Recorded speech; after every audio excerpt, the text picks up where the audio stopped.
Boris Johnson has insisted Britain is first in line for a trade deal with the United States. The Foreign Secretary briefed the Commons on his return from Washington, where he spoke to senior Republicans and Trump advisers, praising the President-elect's agenda for change. I have to say to the House that there's a huge fund of goodwill for the United Kingdom on Capitol Hill, and a very large measure of understanding that now is the time to do a free trade deal. They want to do it. They want to do it fast, and that understanding was most vivid and most urgent on the part of the incoming administration.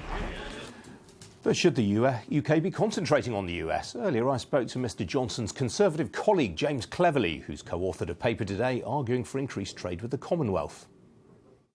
Post-Brexit, post-customs union, we have an opportunity to strike free trade deals globally. And our argument is that whilst the EU and the US are obvious targets, the Commonwealth represents a pool of 2.3 billion people, some of the fastest growing economies in the world, and a lot of the member states of the Commonwealth are in a place where they are very ready to do business with us. One of your main assumptions here is that the UK leaves the customs union. Isn't that going to upset all those car makers that supposedly been getting assurances from the government that they're going to be OK post-Brexit?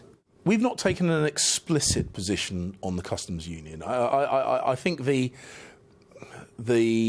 thinking generally is that striking free trade deals is dependent on us leaving the customs union.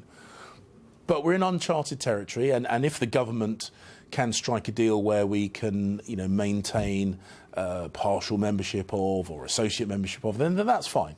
The point that we're saying is that if international trade deals are going to be done, and I very much hope they are, that some of our Commonwealth partners are obvious candidates for early free trade agreements.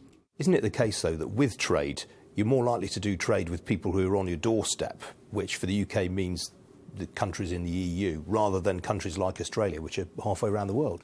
Yeah, the gravity model, the proximity model of trade is legitimate, without a shadow of a doubt.